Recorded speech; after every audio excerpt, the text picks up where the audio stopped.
selamat siang, salam sejahtera bagi kita semua. Perkenalkan, saya Rostina Melvin, SPD MSI. Saya adalah salah satu dosen tetap yang mengajar di program studi farmasi Fakultas Sains dan Teknologi Universitas Prisma. Di program studi farmasi ini, saya mengajar beberapa mata kuliah, di antaranya kimia dasar, biokimia, kimia analisa, dan analisis instrumen. Video ini saya buat dalam rangka memenuhi salah satu persyaratan dalam sertifikasi dosen tahun 2025 dalam pernyataan diri dosen unjuk kerja Tridharma Perguruan Tinggi atau yang biasa dikenal dengan PDD UKTPT di bidang pengajaran. Baik, izinkan saya saat ini untuk menjelaskan tentang mata kuliah yang saya ampuh, yaitu MK Biokimia dengan pembelajaran yang meliputi DIA atau Delivery, Interaction, dan Assessment. Pada program studi farmasi, mata kuliah biokimia merupakan mata kuliah wajib dengan bobot 2 SKS, di mana mata kuliah ini diambil oleh mahasiswa pada semester 3 dengan mata kuliah prasyarat adalah kimia dasar dan kimia organik. Mata kuliah ini berisi pokok-pokok bahasan mengenai biomolekul dan hierarki organisasi molekular sel, lipid, karbohidrat, asam amino, dan protein, enzim dan kinetika enzim, vitamin sebagai kofaktor, bioenergetika, dan pengantar metabolisme, metabolisme karbohidrat, metabolisme lipid, metabolisme protein, asam nukleat, RNA, dan DNA. Selain itu, juga membahas berbagai penyakit yang terjadi berkaitan dengan kelainan metabolisme. Adapun capaian pembelajaran lulusan atau CPL memenuhi 4 aspek, yakni pertama, aspek sikap, menjunjung tinggi nilai kemanusiaan dalam menjalankan tugas berdasarkan agama, moral, dan etika, menggunakan dan mengembangkan kreativitas dan inovasi secara saintifik dalam memecahkan masalah kefarmasian, menjunjung sikap bertanggung jawab atas pekerjaan di bidang keahliannya secara mandiri.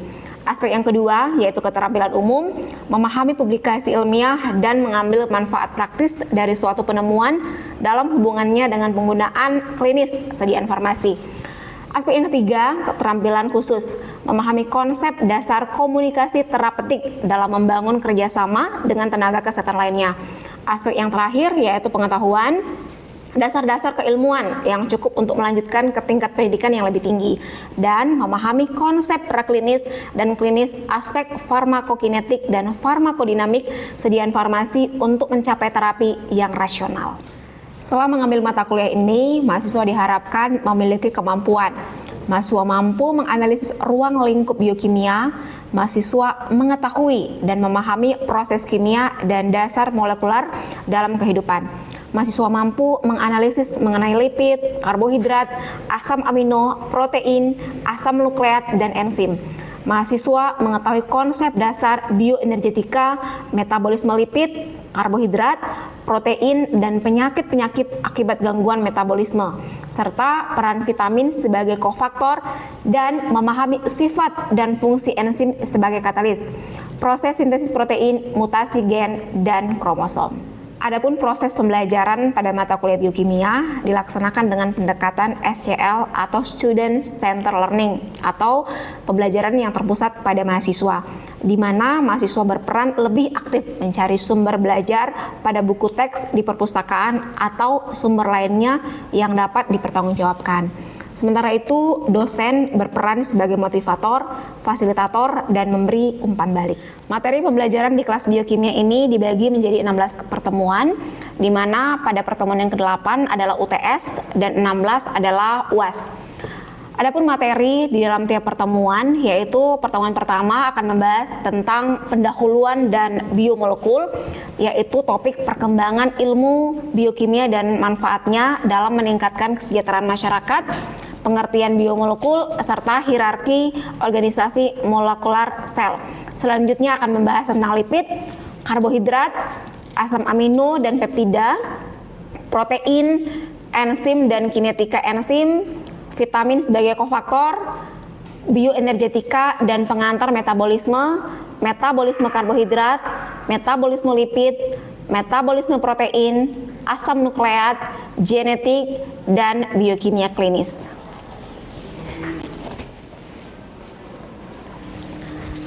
Selanjutnya, untuk mengukur kemampuan akhir mahasiswa yang mencakup prinsip edukatif, autentik, objektif, akuntabel, dan transparan dilakukan secara terintegrasi. Ada pun beberapa indikator penilaian, yaitu aspek kehadiran 10%, aspek tugas dan kuis 20%, presentasi, diskusi, dan keaktifan 20%, ujian tengah semester 25%, dan ujian akhir semester 25%. Baik, selesai sudah penjelasan singkat mengenai mata kuliah ini. Berikut cuplikan proses pembelajaran pada saat di kelas pada pertemuan yang ketiga, yaitu pembahasan tentang karbohidrat, meliputi sifat, susunan kimia, dan penggolongan karbohidrat, serta peranan karbohidrat.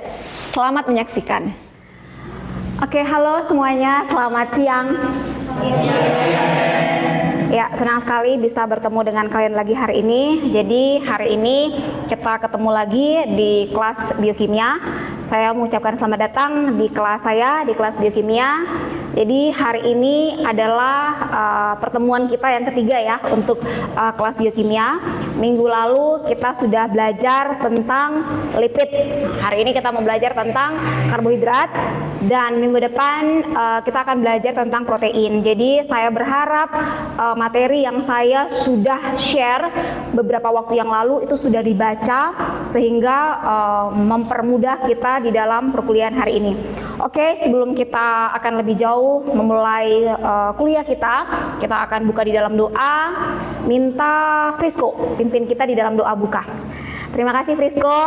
Oke, baik. Kelas, silakan isi absen dulu ya. Iya, jadi hari ini topik pembahasan kita adalah karbohidrat. Pernah dengar istilah karbohidrat?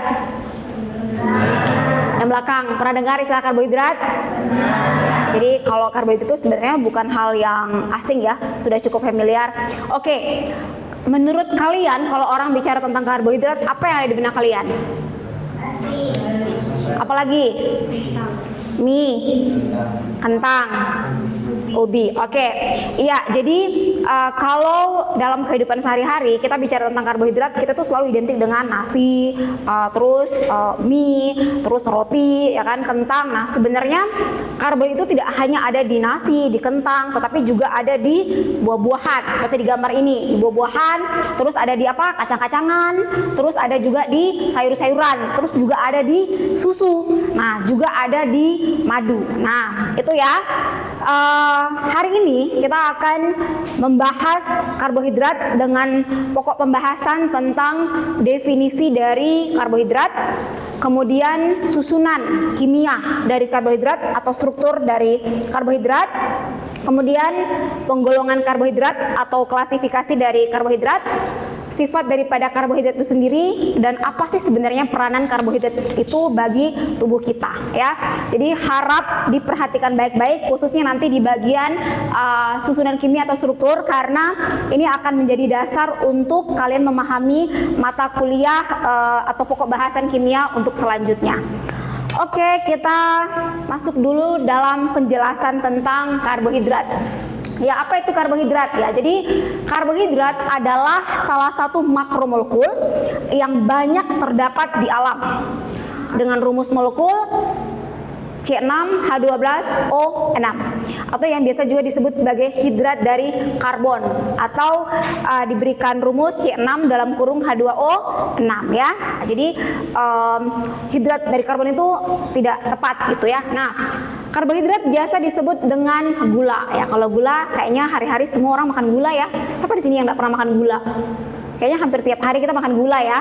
Nah, jadi karbohidrat biasa disebut dengan gula, berperan penting dalam molekul-molekul biologis seperti asam nukleat, ya, DNA dan RNA, dan dalam bentuk-bentuk polimer ya, seperti dalam bentuk selulosa yang berfungsi sebagai dinding sel, dan glikogen atau glukosa yang tersimpan di dalam hati ya. Nah, selanjutnya susunan kimia atau struktur daripada karbohidrat itu sendiri. Nah, jadi rumus karbohidrat itu kan rumus kimianya adalah CH2ON ya. Nah, kemudian struktur molekul karbohidrat itu terdiri dari 3 unsur, yaitu hidrogen, karbon, dan oksigen. Sama seperti kayak manusia itu kan banyak ya. Terus mereka itu kan dibagi berdasarkan suku gitu. Nah, karbohidrat itu juga banyak sekali. Jadi untuk untuk memahami atau menyederhanakan atau mempermudah untuk mengenali karbohidrat itu, maka karbohidrat itu diklasifikasikan ya. Jadi dia digolongkan. Karbohidrat itu pertama digolongkan sebagai monosakarida, monosakarida, terus disakarida, terus oligosakarida dan polisakarida. Namanya aja monosakarida, berarti satu gula atau monosakarida ya, satu gula atau satu sakarida. Terus ada disakarida, berarti dia dua gula. Terus ada oligosakarida, berarti dia apa? Lebih dari dua gitu ya, bisa 3 sampai itu 10. Kemudian polisakarida itu dia lebih banyak lagi gulanya, lebih dari 10 sakarida ya. Sampai sini bisa ikuti ya? Oke. Ya, kita masuk pada bagian pertama, yaitu monosakarida. Nah, jadi monosakarida ini adalah karbohidrat yang paling sederhana dan tidak dapat dihidrolisis lebih lanjut. Nah, klasifikasi monosakarida ini ya dari aldehid dan juga dari keton. Ya, ini ada strukturnya. Monosakarida ada dari aldehid dan juga dari keton. Kemudian di sini ya klasifikasi monosakarida berdasarkan jumlah atom C-nya. Kalau C-nya 3 disebut triosa, C-nya 4 disebut tetrosa, C5 pentosa, C6 heksosa. Terus ini adalah struktur dari monosakarida. Jadi itu ada ribos, ada glukos, ada galaktos, fruktos ya. Ini adalah struktur sederhananya dan ini adalah bentuk sikliknya gitu ya, atau bentuk cincinnya seperti itu. Nah, kita lanjut pada stereokimia struktur gula ya. Nah, struktur glukosa atau karbohidrat atau gula itu dapat digambarkan dalam 3 bentuk. Pertama, proyeksi Fischer ya, ini rantai lurus ya, rantai karbon yang lurus ya, kalian bisa lihat. Kemudian ada proyeksi Howard, dia bentuknya siklik atau cincin sederhana. Terus yang terakhir ada bentuk konformasi atau konfigurasi kursi dan perahu ya, ini ya bentuk sikliknya ya. Nah ini, oke. Nah ada istilah ikatan glikosidik. Nah, apa itu ikatan glikosidik? Jadi ikatan glikosidik adalah salah satu jenis ikatan kimia yang sangat berperan penting dalam proses biologi ya. Jadi khususnya dalam struktur dan fungsi karbohidrat. Nah, ikatan glikosidik ini dihubungkan oleh satu molekul gula dengan molekul gula yang lainnya gitu ya. Jadi ada satu gula terus mereka istilahnya pegangan gitu ya atau berdekatan, itu dihubungkan dengan namanya ikatan glikosidik. Oke. Demikian untuk monosakarida. Kita lanjut untuk disakarida ya. Namanya aja di berarti 2 ya. Nah, jadi disakarida adalah karbohidrat yang terdiri dari 2 satuan monosakarida. 2 monosakarida dihubungkan dengan ikatan glikosidik, tadi saya sudah jelaskan, antara karbon anomerik dari 1 unit monosakarida dengan gugus OH dari unit monosakarida yang lainnya. Nah, beberapa disakarida yang sering kita jumpai: maltosa, selobiosa, laktosa, dan sukrosa. Pasti tidak asing ya kalau sukrosa ya. Nah, ini kira-kira ya ikatan glikosidik yang ada pada jenis sakarida. Kemudian monosakaridanya apa? Terus nama umumnya juga ada beta D-fructofuranosil 2 alfa D-glukopiranosida. Nah, ini ya sukrosa. Sukrosa dikenal dengan gula pasir. Nah, terdapat pada tumbuhan fotosintetik yang berfungsi sebagai sumber energi. Ya, kalau kita makan gula jadi langsung on ya, langsung kayak semangat, tiba-tiba loyo, letih, lesu, atau lagi patah hati terus lagi makan yang manis-manis, langsung move on sementara gitu ya. Langsung blank, langsung dari awalnya blank jadi langsung on, matanya langsung berbinar-binar ya. Nah, jadi contoh sukrosa ini ada pada tebu atau bit gula ya. Nah, ini ya contoh struktur dari sukrosa. Dia dari glukosa, dia dari apa? Fruktosa ya. Ini glukosa, terus ini fruktosa. Terus mereka dihubungkan dengan adanya ikatan glikosidik gitu ya. Terus di sebelahnya itu adalah contoh bentuk konformasi perahunya. Oke, contoh lain adalah laktosa ya, merupakan gula utama pada air susu ibu dan susu sapi ya. 4-8% itu terdiri dari laktosa. Nah, ini. Terus ada maltosa ya, adalah hasil penguraian penyelesaian pati oleh enzim alfa 14 glukan 4 glukanohidrolase yang terdapat dalam air liur. Nah, sekarang kita masuk pada bagian yang terakhir atau klasifikasi yang terakhir, yaitu polisakarida. Tadi kita bahas tentang apa tadi? Monosakarida. 2, yes. Ketiga, iya betul ya. Oke. Jadi apa itu polisakarida? Ya, karbohidrat yang mengandung banyak sekali monosakarida dan mempunyai berat molekul yang sangat besar. Hidrolisis polisakarida secara sempurna akan menghasilkan satu atau beberapa jenis monosakarida. Contoh jenis polisakarida ini ada pati, ada apa? Glikogen, terus ya, jadi ada pati, glikogen, selulosa dan hemiselulosa. Sampai sini bisa ikuti ya? Oke, good. Nah, kita masuk pada contoh pati. Ya, pati ini ada di mana nih? Nah, ini ada di beras, ada di jagung, ada di ubi, ada di apa? Kentang ya. Nah, jadi polisakarida yang tersimpan dalam tumbuhan. Ya, pati itu polisakarida yang tersimpan dalam tumbuhan. Merupakan komponen utama pada biji-bijian, kentang, jagung dan beras. Ya kan banyak ya ikatan monosakaridanya, jadi dia dihubungkan oleh ikatan glikosid. Oke. Nah, ada beberapa jenis pati, diantaranya ada amilosa, ada amilopektin ya. Nah, kita lihat ya, amilosa itu adalah 20% bagian dari pati. Tersusun atas, bayangkan 50 sampai 300 unit glukosa. Kebayang ya gimana strukturnya ya? 10 aja kayak itu terlalu banyak gitu ya, apalagi sampai 300 unit glukosa ya. Ya, terus ada amilopektin 80% bagian dari pati, tersusun atas berapa? 300 sampai 5.000 unit glukosa. Wah. Besar sekali ya. Oke. Nih strukturnya bercabang, sangat besar, MR-nya besar ya, dan dia tidak larut di dalam air ya.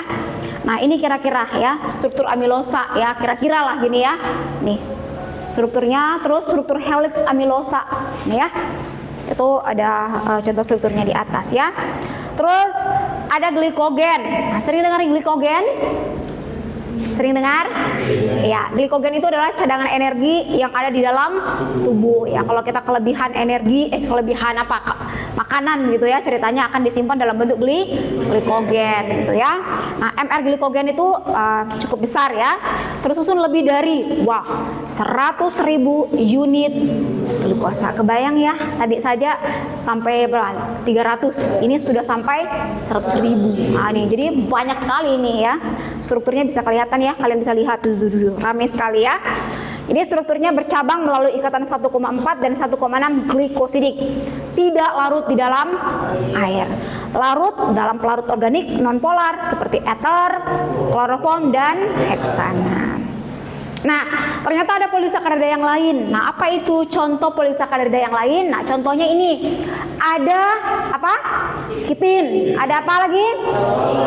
Alosa, ada dextran, ada inulin, ada agar, ada murein dan ligud. Iya, kitin itu ada di mana? Ya, ditemukan dalam dinding sel fungi, ya. Terus kalosa ditemukan dalam dinding phloem tubus. Kemudian inulin, ya, cadangan makanan pada tumbuhan. Murein ditemukan pada dinding sel bakteri, ya, gitu. Oke, nah sekarang kita masuk pada bagian kedua dari terakhir, yaitu sifat dari karbohidrat. Nah, sifatnya seperti apa sih karbohidrat itu dia? Ya, jadi karbohidrat itu memiliki sifat sebagai sumber energi. Ya, jadi karbohidrat adalah sumber utama energi bagi tubuh manusia. Betul ya, di sini kita butuh karbohidrat ya. Ya, kita kayaknya kalau tidak makan pasti jadi apa? Loyo, letih, lesu, lunglai ya, seperti itu. Nah, jadi ketika dikonsumsi, karbohidrat diubah menjadi glukosa yang kemudian digunakan oleh sel-sel tubuh sebagai bahan bakar untuk fungsi dan aktivitas sehari-hari. Terus sifat yang kedua, larut dalam air ya. Tadi juga ada yang tidak larut ya, khususnya yang poli ya. Oke, jadi kebanyakan karbohidrat larut dalam air. Ini menunjukkan bahwa karbohidrat mudah terlarut dalam air dan berpartisipasi dalam reaksi kimia di dalam tubuh kita. Kemudian memiliki sifat memberi rasa manis ya. Siapa di sini yang makan gula terus rasanya pahit? Ya nggak ada ya. Menangis pun kita, sakit hati pun kalau makan gula pasti rasanya adalah manis. Ya, jadi banyak karbohidrat memiliki rasa manis, terutama monosakarida dan beberapa disakarida. Ingat ya, mono dan di itu memberi rasa manis ya. Ya seperti sukrosa ya, atau gula meja atau gula pasir ya. Dan fruktosa. Nah, rasa manis ini memberikan rasa yang enak pada makanan dan minuman yang mengandung ya karbohidrat. Terus sifat yang berikutnya, pembentukan glikogen. Tadi ya Mem sudah jelaskan ya.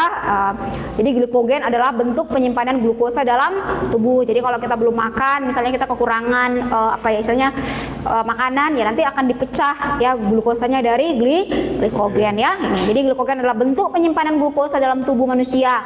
Ketika glukosa yang berlebih dikonsumsi, tubuh akan mengubahnya menjadi glikogen dan menyimpannya di dalam hati dan otot untuk digunakan sebagai sumber energi lagi nantinya.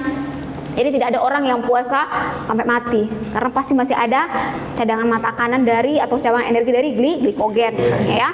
Terus memiliki sifat polarisasi cahaya ya. Karbohidrat yang terdapat dalam bentuk kristal seperti sukrosa ya, laktosa dan galaktosa dapat mempengaruhi polarisasi cahaya. Nah, sifat ini digunakan dalam pengujian dan identifikasi karbohidrat dalam laboratorium ya. Kemudian yang sifat yang terakhir, membentuk serat. Beberapa karbohidrat seperti selulosa membentuk serat makanan yang penting untuk menjaga kesehatan pencernaan. Serat makanan tidak dapat dicerna oleh enzim manusia, tetapi membantu dalam proses pencernaan dan memelihara kesehatan usus. Ya, jadi rajin-rajinlah makan serat.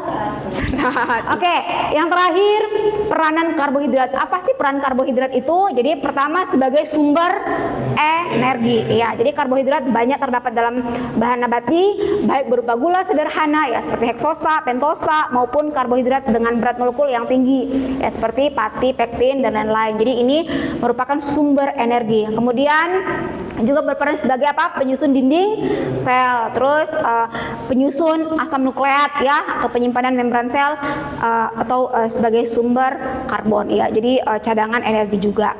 Kemudian yang terakhir, karbohidrat juga ternyata bisa sebagai penanda tumor. Oke, demikian materi yang saya bisa berikan pada saat ini. Sebelum kita masuk di dalam penutup, dan nanti Memros akan berikan tugas ya, nanti dikerjakan per kelompok ya, kan memang sudah bagi ya kelompoknya ya. Jadi nanti silakan duduk per kelompok, kemudian tugasnya dikerjakan. Memros akan berikan tugas membuat struktur dari ini ya, struktur dari triosa, tetrosa, pentosa, heksosa, dan nanti tiap kelompok merangkum apa yang sudah saya jelaskan dari pengertian karbohidrat sampai peranan dari karbohidrat. Oke, baik. Ada yang mau bertanya? Silakan. Izin bertanya, Mem. Oke, silakan Karenina. Apa pertanyaannya? Berdasarkan jenis-jenis karbohidrat yang sudah Mem jelaskan, saya ingin bertanya, apakah ada jenis karbohidrat yang lama untuk dicerna oleh tubuh, Mem? Oke, pertanyaan yang baik ya. Jadi pertanyaannya adalah apa jenis karbohidrat yang sulit dicerna atau yang lama dicerna ya?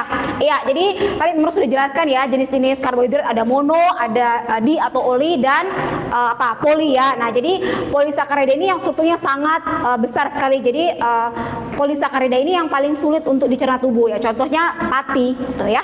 Itu. Jadi pati ya, itu yang cukup lama untuk diproses dalam tubuh. Cukup jelas ya? Ya, jelas. Oke. Selanjutnya, Memros kasih kesempatan untuk dua penanya lagi deh sebelum kita ke kelompok masing-masing. Silakan. Oke, Febrianti. Izin bertanya, Mem, kan biasanya kalau ada kondisi-kondisi tertentu, beberapa orang itu dia mengurangi konsumsi karbohidrat. Nah, Mem, bagaimana itu tubuh bisa menyesuaikan diri jika terjadi kekurangan karbohidrat, Mem? Oke, pertanyaan sangat bagus ya. Jadi gimana kalau misalnya lagi diet gitu kan, terus gimana asupan energi yang masuk dalam tubuh? Ya, oke, pertanyaan yang bagus ya, Febrianti. Jadi bagaimana ya kan ada cadangan makanan ya, cadangan energi tadi dalam bentuk glikogen. Nah, kalau glikogennya juga habis, ya akan diambil dari lemak atau protein. Ya, jadi nanti orang yang gemuk misalnya, kalau nggak makan-makan ya nanti dia akan kurus lama-lama karena lemaknya akan diubah ya, jadi bentuk energi. Terus juga bisa protein. Gitu. Cukup jelas? Jelas, Mem. Oke, good. Terima kasih, Mem. Pertanyaan yang terakhir, siapa yang mau bertanya sebelum kita masuk ke kelompok masing-masing? Silakan. Ya, Rehan, silakan. Baik, Mem, terkait dengan karbohidrat tadi, Mem, saya ingin bertanya, apa yang terjadi ketika kita mengonsumsi karbohidrat ini secara berlebih? Oke. Terima kasih. Ya, pertanyaan yang sangat bagus sekali ya dari Rehan. Gimana, Mem, kalau kita terlalu makan karbohidrat kebanyakan gitu ya? Nah, iya, salah satu ciri khas dari karbohidrat itu kan adalah manis ya. Nah, kalau kita suka manis-manis, kita jadi apa enggak? Jadi apa? Ketagihan tidak? Ya, ketagihan kan. Jadi kita itu kayak pengen terus makan gula. Jadi kita jadi kayak kecanduan gula gitu ya. Jadi ujung-ujungnya jadi apa? Menyebabkan berbagai macam penyakit seperti tadi Frisko bilang, bisa menyebabkan diabetes. Ya itu dia, kalau kita terlalu suka ya sering mengkonsumsi karbohidrat atau gula, jadi itu tuh dia merangsang otak ya. Jadi kita tuh jadi kayak kecanduan, pengen terus makan gula, dan gula itu tuh bikin hanya kenyang sesaat ya. Cuma sebentar tuh udah bakal lapar lagi, suka lagi makan gula. Nah, itu jadi kecanduan. Lama-lama kita jadinya apa? Obesitas mungkin itu ya, atau bisa menyebabkan beberapa penyakit-penyakit. Nah, nanti Memros akan jelaskan lebih detail lagi untuk pertemuan-pertemuan berikutnya. Nanti Memros akan jelaskan penyakit-penyakit ya. Kalau misalnya ya terkait dengan metabolisme di situ Memros akan jelaskan seperti itu ya. Oke, cukup jelas ya. Oke, kalau begitu silakan sekarang kembali ke kelompok masing-masing, kerjakan tugas yang Memros berikan, dan nanti setiap kelompok akan memaparkannya di depan kelas. Ya, oke, semua sudah duduk per kelompok ya. Jadi ini ada tugas kelompok, silakan lihat di depan. Silakan didiskusikan di kelompok masing-masing. Nanti bisa ditulis ya, karena tidak memungkinkan untuk kita presentasikan di depan. Jadi nanti tugasnya akan dikumpul.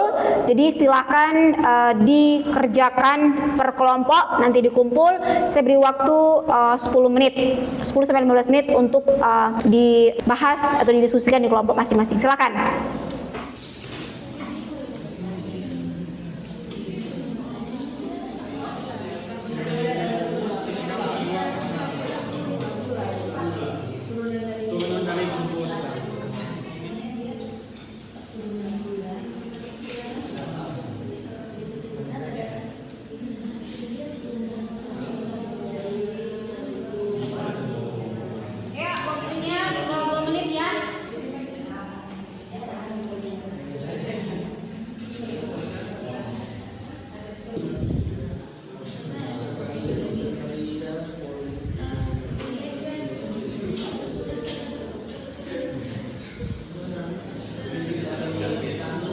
Ya, oke, baik. Saya pikir semua sudah selesai ya. Waktunya juga sudah habis. Cuman memang waktu kita tidak memungkinkan untuk kalian presentasi di depan. Jadi tugas kelompoknya akan dikumpul. Saya akan periksa dan mohon dipelajari kembali materi yang saya berikan hari ini, dan kita akan lanjut pada materi protein minggu depan, dan setelah itu kita akan kuis. Jadi setelah protein ada kuis tentang lipid, karbohidrat, dan juga protein. Oke, demikian sesi pada hari ini. Sebelum kita akan menutup kelas kita akan tutup dalam doa, minta kesediaan Eklesia pimpin dalam doa tutup. Ya, oke, baik. Terima kasih Eklesia sudah pimpin kita dalam doa tutup. Demikian kelas kita hari ini. Sampai ketemu di minggu depan. Terima kasih, Mem.